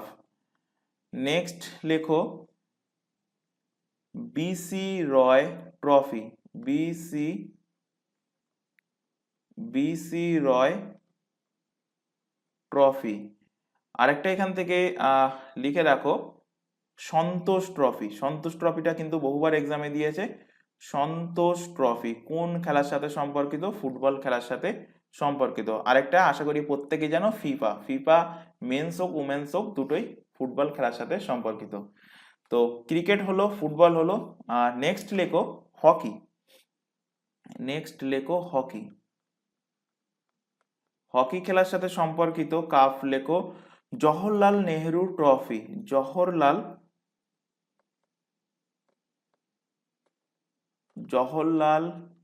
Nehru Jawaharlal Nehru trophy. Jawaharlal Nehru trophy. Jawaharlal Nehru trophy hockey খেলার সাথে সম্পর্কিত এবং এটা মহিলা হকি খেলার সাথে সম্পর্কিত। ব্র্যাকেটে লিখে রাখো ওমেন্স হকি। নেক্সট হকি থেকে লেখো আগা খান কাপ। বহুবার এক্সামে কোশ্চেন দিয়েছে যে আগা খান কাপ কোন খেলার সাথে সম্পর্কিত? তো আগা খান কাপ হকি খেলার সাথে সম্পর্কিত। তারপরে লেখো বেটন। বেটন কাপ, এটাও বহুবার দিয়েছে। বেটন কাপ হকি খেলার সাথে সম্পর্কিত। কোশ্চেন দেবে যে lady Ratan Tata trophy. Lady Ratan Tata trophy কোন খেলার সাথে সম্পর্কিত? হকি খেলার সাথে সম্পর্কিত এবং এটা ওমেন্স হকি খেলার সাথে সম্পর্কিত। নেক্সট এখান থেকে লেখো ব্যাডমিন্টন। ব্যাডমিন্টন। নেক্সট লেখো ব্যাডমিন্টন। ব্যাডমিন্টন কোন খেলার সাথে সম্পর্কিত? ব্যাডমিন্টন খেলার সাথে সম্পর্কিত দুটো কাপ আছে, দুটোই কিন্তু মোস্ট ইম্পর্টেন্ট। একটা হলো উবের কাপ, আরেকটা হলো কি থমাস কাপ। একটা উবের কাপ আর একটা হলো Thomas cup. Uber cup, Thomas cup. তোমাদের রিসেন্টলি একটা এক্সামে কোশ্চেন দিয়েছিল যে পুরুষ ব্যাডমিন্টন কাপ কোনটা? অপশানে উবের কাপ, থমাস কাপ দুটোই ছিল। তো অ্যান্সার কি লিখবে? Thomas cup. Thomas cup men badminton cup আর ওমেন্স ব্যাডমিন্টন কাপ হলো কি? ওমেন্স ব্যাডমিন্টন কাপ হলো উবের কাপ। এটা কিন্তু মনে রাখবে। এখান থেকে নেক্সট লেখো নেহেরু ট্রফি। নেহেরু ট্রফি হকিতে আলোচনা করলাম যখন, তো নেহেরু ট্রফি আরেকটা গেমের সাথে সম্পর্কিত, সেটা হলো নৌকা। নৌকা বাইচ থাকে অপশানে, অনেক সময় নৌকা বাইচ থাকে, সেটা খেয়াল রাখবে, বা নৌকা প্রতিযোগিতা। তো বোট রেস, বোট রেসের সাথে সম্পর্কিত কাপ কোনটা? Nehru trophy. Nehru trophy. Nehru trophy. Nehru ট্রফিটা ভালোভাবে খেয়াল করবে, হকি এবং বোট রেসের সাথে সম্পর্কিত। কিন্তু যদি ফুটবল দেয় সেটা কিন্তু নেহেরু কাপ, নেহেরু ট্রফি না। তো কাপ দিচ্ছে না ট্রফি দিচ্ছে, এটা খেয়াল করবে। খেয়াল করে কিন্তু অ্যান্সার করবে। নেক্সট এখান থেকে লেখো ওয়ালকার কাপ। ওয়ালকার কাপ কোন খেলার সাথে সম্পর্কিত? ওয়ালকার কাপ হলো গলফ। গলফ খেলার সাথে সম্পর্কিত। এখানে লেখো গলফ। গলফের সাথে সম্পর্কিত কি? Walker cup. Walker cup golf খেলার সাথে সম্পর্কিত। নেক্সট লেখো টেনিস। টেনিস। টেনিস খেলার সাথে সম্পর্কিত কাপ কি? ডেভিস কাপ লিখে রাখো। ডেভিস কাপ টেনিস খেলার সাথে সম্পর্কিত। আরেকটা Billie Jean King cup. Billie Jean King cup. Billie Jean King cup. Billie Jean King cup কোন খেলার সাথে সম্পর্কিত? টেনিস খেলার সাথে সম্পর্কিত। তো এই কাপগুলো কিন্তু এখান থেকে মনে রাখবে, মোস্ট ইম্পর্টেন্ট। প্রত্যেকটাই কিন্তু কোনো না কোনো এক্সামে দিয়েছে। কোশ্চেনগুলো কিন্তু খেয়াল রাখবে, বারবার বলছি খাতায় কিন্তু অবশ্যই নোট ডাউন করবে। নেক্সট কোশ্চেনে চলে আসো। বীরবল নিম্নোক্ত কোন ছদ্ম নামে পরিচিত? অর্থাৎ বীরবলের নিম্নোক্ত কোন লেখকের ছদ্মনাম বীরবল? তো বীরবল হলো প্রমথ চৌধুরী। প্রমথ চৌধুরীর ছদ্মনাম কি? বীরবল।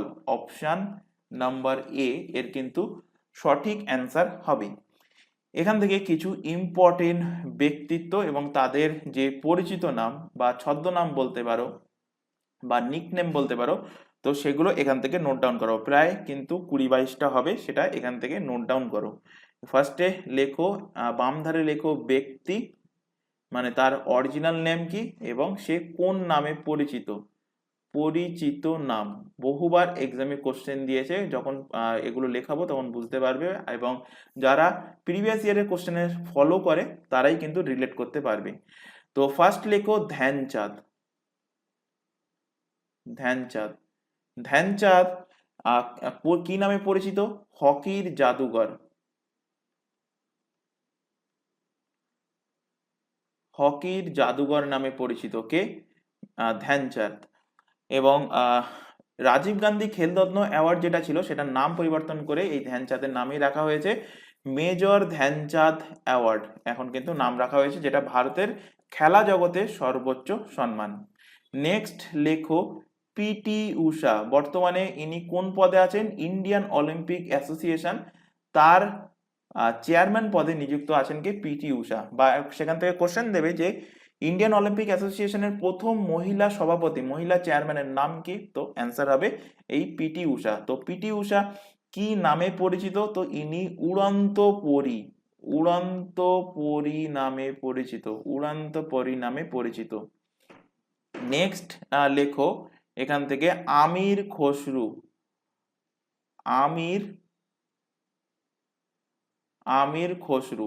আমির খসরু কি নামে পরিচিত? ভারতের তোতা পাখি,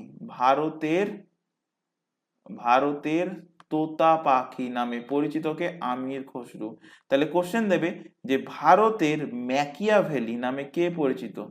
ভারতের ম্যাকিয়াভেলি, ভারতের ম্যাকিয়াভেলি নামে কে পরিচিত? তো ভারতের ম্যাকিয়াভেলি নামে পরিচিত 4 নম্বর দিয়ে লেখো চাণক্য, বা যার নাম হলো কৌটিল্য, কৌটিল্য, বা যার নাম হলো বিষ্ণুগুপ্ত, তা তিনি কিন্তু পরিচিত ভারতের ম্যাকিয়াভেলি নামে। ইনার লেখা যে বইটা ছিল, বইয়ের নাম কি? অর্থশাস্ত্র।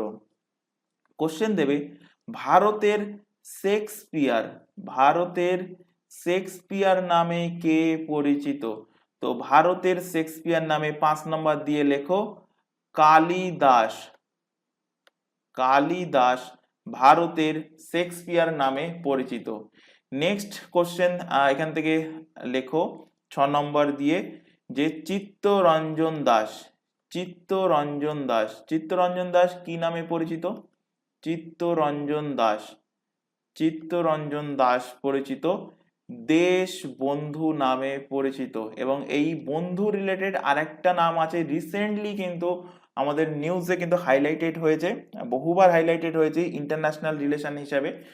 তো আমাদের প্রতিবেশী দেশ বাংলাদেশ, এই বাংলাদেশের একজন ব্যক্তিত্ব, তিনিও কিন্তু বন্ধু নামে পরিচিত, বঙ্গবন্ধু, বঙ্গবন্ধু। তো বঙ্গবন্ধু নামে পরিচিত কে?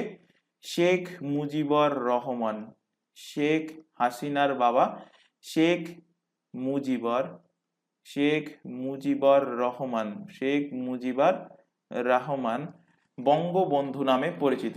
নেক্সট পেজ দেখো, এখানে কটা হলো? টোটাল 7টা। নেক্সট লেখো 8 নাম্বার দিয়ে,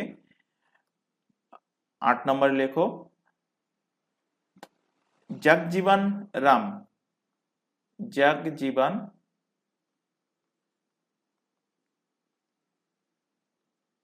জগজীবন রাম, জগজীবন রাম ইনি কি নামে পরিচিত? বাপুজি নামে পরিচিত, বাবুজি, বাবুজি নামে পরিচিত কে? জগজীবন রাম। নেক্সট লেখো 9 নম্বর দিয়ে খান আব্দুল গফফার খান। খান আব্দুল, খান আব্দুল গফফার খান কি নামে পরিচিত? সীমান্ত গান্ধী, সীমান্ত গান্ধী নামে পরিচিত। কোশ্চেন দেবে সীমান্ত গান্ধী, ইংলিশে কোশ্চেন দিলে দেবে ফ্রন্টিয়ার গান্ধী নামে পরিচিত কে? সীমান্ত গান্ধী নামে পরিচিত হলেন খান আব্দুল গফফার খান। নেক্সট লেখো লোকনায়ক নামে পরিচিত কে? লেখো লোকনায়ক, লোকনায়ক, লোকনায়ক, লোকমান্য, লোকনায়ক, আরেকটা লেখো লোকমান্য নামে পরিচিত কে? তো লোকনায়ক নামে পরিচিত হলেন জয়প্রকাশ নারায়ণ, জয়প্রকাশ, জয়প্রকাশ নারায়ণ লোক নায়ক নামে তিনি পরিচিত। আর লোকমান্য নামে কে পরিচিত? লোকমান্য নামে পরিচিত তিলক, বাল গঙ্গাধর তিলক, বিজি তিলক, বাল গঙ্গাধর তিলক লোকমান্য নামে পরিচিত। নেক্সট ব্যক্তির নাম লেখো দাদাভাই নরউজি। বহুবার এক্সামে কোশ্চেন দিয়েছে, পুলিশের যে তোমাদের সম্ভবত যে কনস্টেবল ডাব্লিউবিপি কনস্টেবল লাস্ট যে এক্সামটা হয়েছে সেই এক্সামেই কোশ্চেন দিয়েছিল, ডাব্লিউবিপি কনস্টেবল কিংবা কেপি কনস্টেবল, এই দুটো এক্সামের মধ্যে কোশ্চেন দিয়েছিল যে grand old man of India নামে পরিচিত কে? তো গ্র্যান্ড ওল্ড ম্যান নামে কে পরিচিত? এই দাদাভাই নরউজি। কি নামে পরিচিত? The grand old man of India, grand old man of India নামে কে পরিচিত? দাদাভাই নরউজি পরিচিত। নেক্সট লেখো সমুদ্রগুপ্ত, সমুদ্রগুপ্ত, সমুদ্রগুপ্ত আশা করি প্রত্যেকেই জানো ভারতের নেপোলিয়ান, ভারতের নেপোলিয়ান নামে পরিচিত। কোশ্চেন দিয়েছিল একটা এক্সামে, কোশ্চেনের লেভেল যদি হার্ড করে তো কোশ্চেন এইভাবেও করতে পারে এবং কোশ্চেনের লেভেল কিন্তু হার্ড হবে, এটা ভেবো না যে এত বছর ডাব্লিউবিপি কনস্টেবলের প্রিলিতে যেমন কোশ্চেন হয় তেমন কোশ্চেন আসবে, কারণ প্রত্যেকেই জানো 12,000 ভ্যাকান্সি আছে এবং প্রায় 12,000 ভ্যাকান্সি আছে এবং প্রত্যেকেই জানো এই 12,000 ভ্যাকান্সির মধ্যে ইউআর এর ভ্যাকান্সি কিন্তু অনেক কম, সেই কারণে কম্পিটিশন বেশি হবে। আর তার থেকে সব থেকে বড় কথা কম্পিটিশন বেশি হবে কোথায়? এবার কিন্তু মেন্স এক্সাম হবে না, ঘোষণাই করে দিয়েছিল এবার মেন্স এক্সাম হবে না, শুধুমাত্র প্রিলি হবে, তারপরে পিএমটি পিইটি হবে এবং ভাইভা হবে, হয়ে চাকরি। তো যেহেতু মেন্স হবে না সেই কারণে ছাঁটাই করার জন্য কিন্তু অবশ্যই অবশ্যই কিন্তু কোশ্চেন লেভেল কিন্তু হার্ড হবে। তো ভেবো না যে ইজি কোশ্চেন দেবে, তো কোশ্চেন দেবে এখান থেকে। যেটা বলতে চাইছিলাম যে ভারতের নেপোলিয়ান সমুদ্রগুপ্তকে কে বলেছেন? মনে রাখবে বিএস স্মিথ, বিএস স্মিথ সমুদ্রগুপ্তকে ভারতের নেপোলিয়ান বলেছেন। 14 নম্বর দিয়ে লেখো সরোজিনী নাইডু, সরোজিনী, সরোজিনী নাইডু, সরোজিনী নাইডু ইনি কি নামে পরিচিত? ভারতের নাইটিঙ্গেল, ভারতের, ভারতের নাইটিঙ্গেল নামে পরিচিত কে? সরোজিনী নাইডু। 15 নম্বর দিয়ে লেখো মাদাম কামা, মাদাম, মাদাম কামা, মাদাম কামা কি নামে পরিচিত? ভারতের বিপ্লবীবাদের জননী, ভারতের বিপ্লবীবাদের, ভারতের বিপ্লবীবাদের জননী, মাদার কাকে বলা হয়? মাদার অফ ইন্ডিয়ান রেভলিউশন কাকে বলা হয়? মাদাম কামাকে। 16 নম্বর দিয়ে লেখো যে আচ্ছা 16 নম্বরটা নেক্সট পেজে লেখো এপিজে আব্দুল কালাম, এপিজে আব্দুল কালাম আমাদের রাষ্ট্রপতি ছিলেন এবং ভারতের গর্ব, ইনি কিন্তু সায়েন্টিস্ট ছিলেন, এপিজে আব্দুল কালাম সাহেব। তো এপিজে আব্দুল কালাম কি নামে পরিচিত? Missile man of India. এটা কিন্তু আগের দিকে মানে অনেক দিন আগে, এখান থেকে 6-7 বছর আগে যে এক্সামগুলো হয়েছিল সেখানে তোমরা দেখতে পাবে যে মিসাইল ম্যান অফ ইন্ডিয়া নামে কে পরিচিত? ভারতের মিসাইল ম্যান তো এপিজে আব্দুল কালাম। এখন যে কোশ্চেনটা দেবে সেটা কি? মিসাইল ওম্যান নামে কে পরিচিত? Missile woman of India, WBCS এর কোশ্চেন। অ্যান্সার কি হবে? Tessy Thomas, Tessy, Tessy Thomas, Tessy Thomas, Tessy Thomas woman, missile woman of India নামে পরিচিত। Missile man Abdul Kalam, missile woman Tessy Thomas. আচ্ছা কতগুলো হলো? 15। এখানে নাম্বারিং করো, এই দুটো 15 হলো, এটা 16 নম্বর হলো, এটা 17 নম্বর হলো, 18 নম্বর। 18 নম্বর লেখো সুনীল গাভাস্কার, সুনীল, সুনীল গাভাস্কার।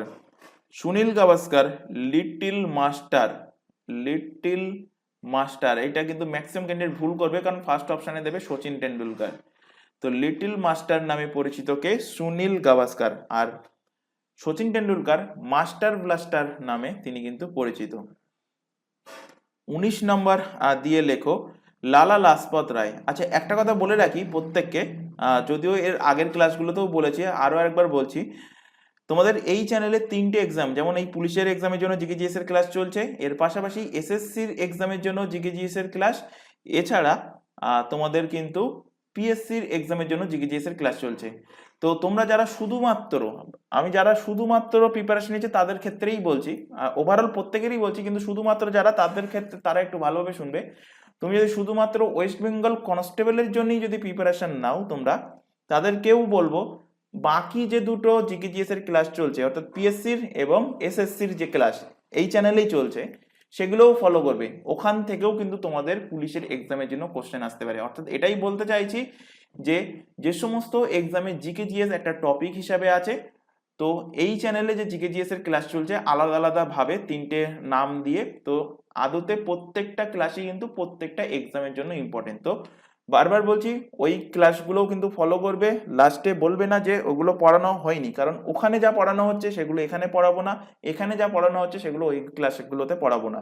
এটা কিন্তু খেয়াল রাখবে, এটা বারবার বলছি। আর অবশ্যই প্রিভিয়াস ক্লাসগুলোকে তোমরা রিভিশন করবে নির্দিষ্ট দিন অন্তর। এক্সামের আগের দিন, যারা অনেকে জানি যে এই ক্লাসটা এক্সামের আগের দিন সার্চ করে দেখবে, তো তাদের ক্ষেত্রে ক্লিয়ারলি বলে দিচ্ছি পাস হবে না। যারা এক্সামের 2-3 দিন আগে থেকে ক্লাস দেখছো, বা এক্সামের ডেট ঘোষণা হয়ে গেলে ক্লাস দেখার অনেকের মধ্যে হিড়িক লাগে, তো তাদের ক্ষেত্রে ক্লিয়ার কাট বলে দিচ্ছি, তারা কেউই পাস করতে পারবে না।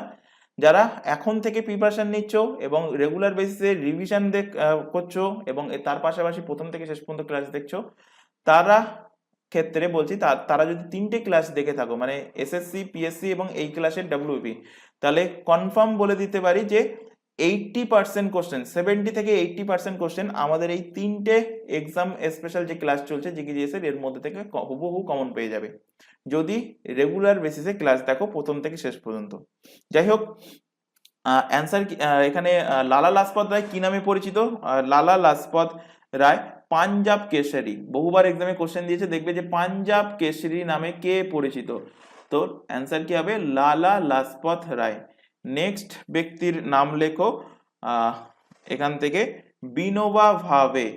বিনোবা বিনোবা ভাবে বিনোবা ভাবে বিনোবা বিনোবা ভাবে বিনোবা ভাবে কি নামে পরিচিত? আচার্য নামে পরিচিত। বিনোবা ভাবে। 21 নম্বর দিয়ে লেখো মহাত্মা গান্ধী, মোহনদাস করমচাঁদ গান্ধী, MK গান্ধী। গান্ধীজি বাপু নামে পরিচিত। আর যদি কোশ্চেন দেয় বাপুজি নামে কে পরিচিত, দেখো এখানে এক্ষুনি লিখিয়েছি বাপুজি নামে, জগজীবন রাম বাপুজি নামে পরিচিত। তো বাপুজি দিচ্ছে না শুধু বাপু দিচ্ছে খেয়াল করবে। বাপুজি বললে জগজীবন রাম, বাপু বললে মহাত্মা গান্ধী। নেক্সট লেখো এখান থেকে বেঙ্গল কেশরী। বেঙ্গল কেশরী, বাংলার কেশরী নামে কে পরিচিত? তো আশুতোষ মুখোপাধ্যায় বা আশুতোষ মুখার্জি।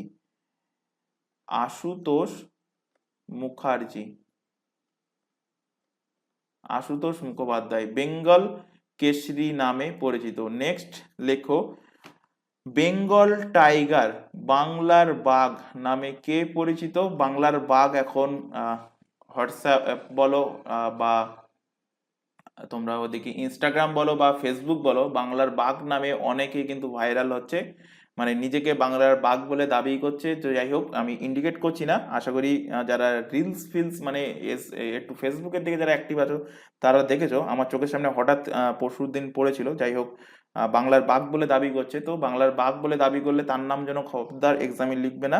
অ্যান্সার কি হবে? যদি বাংলার বাঘ নামে কে পরিচিত? বিপিন চন্দ্র পাল।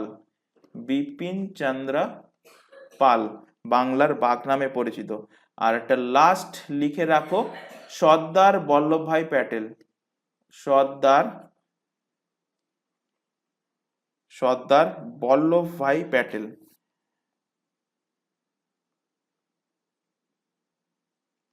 সর্দার বল্লভভাই প্যাটেল। সর্দার বল্লভভাই প্যাটেল এনার উপাধি ছিল, বল্লভভাই প্যাটেলের উপাধি ছিল কিন্তু সর্দার। ইনি ভারতের বিসমার্ক নামে পরিচিত। কোশ্চেন দেবে Bismarck of India, Bismarck of India নামে পরিচিত কে? ভারতের বিসমার্ক নামে পরিচিত হলেন সর্দার বল্লভভাই প্যাটেল। অথবা যদি কোশ্চেন দেয় যে iron man of India, iron man লৌহ মানব, তো অ্যান্সার হবে এই সর্দার বল্লভভাই প্যাটেল। আর একটা তোমাদের এক্সামে কোশ্চেনই ছিল, সেটা কি ছিল যে বীরবল ছদ্মনামে কে পরিচিত? তো বীরবল ছদ্মনামে পরিচিত প্রমথ চৌধুরী। তো এগুলো কিন্তু অবশ্যই অবশ্যই এখান থেকে মনে রাখবে। নেক্সট কোশ্চেনে চলে আসো, বরদা চরিত্রটির স্রষ্টা কে? বরদা চরিত্র, তো বরদা চরিত্রের স্রষ্টা হলেন কে? শরদিন্দু বন্দ্যোপাধ্যায়। শরদিন্দু বন্দ্যোপাধ্যায়। যারা একটু তোমরা সানডে সাসপেন্স শোনো তারা আশা করি অ্যান্সার লিখতে পারবে সহজে। বরদা চরিত্রের স্রষ্টা হলেন শরদিন্দু, কারণ শরদিন্দুর গল্প আছে, তার মধ্যে কিছু কিছু গল্পে কিন্তু বরদার এই ক্যারেক্টার নিয়ে আলোচনা আছে। এছাড়া সত্যান্বেষী, শরদিন্দু বন্দ্যোপাধ্যায়ের সৃষ্ট চরিত্র সত্যান্বেষী, লিখে রাখো সত্যান্বেষী, সত্যান্বেষী। নেক্সট লেখো ব্যোমকেশ বক্সী, ব্যোমকেশ বক্সী। ব্যোমকেশ বক্সীরই অনেকগুলো ওয়েব সিরিজ বেরিয়েছে। তো যাই হোক, বা সানডে সাসপেন্স যখনই শুনবে দেখবে যখন শুরু হয় তখন বলে শরদিন্দু বন্দ্যোপাধ্যায়ের লেখা বলে এইভাবে কিন্তু শুরু করে। তো ব্যোমকেশ বক্সী। আরেকটা রক্তমুখী নীলা, রক্তমুখী নীলা, এটাও কিন্তু সানডে সাসপেন্সে আছে, রক্তমুখী নীলা। সজারুর কাঁটা, সজারুর কাঁটা, সজারুর কাঁটা, এটাও সানডে সাসপেন্সের মধ্যে আছে, সজারুর কাঁটা। আরেকটা লিখে রাখো সত্যবতী, সত্যবতী ইত্যাদি ইটিসি। নিহার রঞ্জন গুপ্তের সৃষ্ট ক্যারেক্টার একটাই লিখে রাখো, কিরিটি। বহুবার এক্সামে কোশ্চেন দিয়েছে যে কিরিটি যে চরিত্রটা কার সৃষ্ট? কিরিটি। কিরিটি চরিত্রটা সৃষ্ট হলো কার? কিরিটি চরিত্রের সৃষ্টি হলো এই নিহার রঞ্জন গুপ্তের। তো আজকের যে ক্লাসটা অনেকটাই কিন্তু লেন্দি হয়ে গেছে, প্রায় 1 ঘন্টা 5-10 মিনিট মতো হয়ে গেছে। তো ক্লাসটা আমরা আজকে এখানে স্টপ করছি 6 নম্বর কোশ্চেনে। নেক্সট যে ক্লাসটা থাকবে 7 নম্বর কোশ্চেন থেকে, অর্থাৎ এই কোশ্চেন থেকে নিম্নলিখিত কোন স্থানে রাউফ লোকনৃত্য দেখা যায়। আচ্ছা, অ্যান্সার কি হবে এটা তোমাদের হোমওয়ার্ক দেওয়া থাকলো, কমেন্ট বক্সে কমেন্ট করে জানাবে। তোমরা গুগলেও সার্চ করে দেখতে পারো, বইতেও সার্চ করে দেখতে পারো, দেখে অ্যান্সারটা কি হবে কমেন্ট বক্সে কমেন্ট করে জানাবে যে রাউফ লোকনৃত্য কোথায় দেখতে পাওয়া যায়। তো নেক্সট যে ক্লাস হবে সেই ক্লাসে আমরা 7 নম্বর কোশ্চেন থেকে শুরু করব। তো যাই হোক, আজকের ক্লাস অনেকটা লেন্দি হয়ে গেছে, তাই ক্লাসটা আমরা এখানে স্টপ করছি। আর ক্লাস যদি ভালো লেগে থাকে তো অবশ্যই অবশ্যই ক্লাসটাকে লাইক করবে। তোমাদের মধ্যে ম্যাক্সিমাম ক্যান্ডিডেট আমি দেখছি যে ক্লাসটা দেখছো বাট কিন্তু লাইক করছো না। তো লাইক করবে, যদি ক্লাস ভালো লেগে থাকে তো অবশ্যই লাইক করবে। যদি মনে করো ক্লাসে কোথাও বুঝতে অসুবিধা হচ্ছে বা কোনো রকম যদি অসুবিধা হয় সেটা কমেন্ট বক্সে কমেন্ট করে জানাবে, তাহলে সেটা আমরা ইমপ্রুভ করার চেষ্টা করব। আর যদি ভালো লাগে তো বারবার বলছি ক্লাসটাকে লাইক করবে, তোমার বন্ধু বান্ধবের কাছে শেয়ার করবে। ক্লাসটাকে কেউ কিন্তু ডাউনলোড করে দেখবে না, এটা ছোট রিকোয়েস্ট থাকছে আমাদের তরফ থেকে। তো যাই হোক, ক্লাসটা আজকে এখানে শেষ করছি। আজকে ক্লাস এই পর্যন্ত, নেক্সট দেখা হবে পরবর্তী ক্লাস নিয়ে 7 নম্বর কোশ্চেন থেকে। তো থ্যাংক ইউ।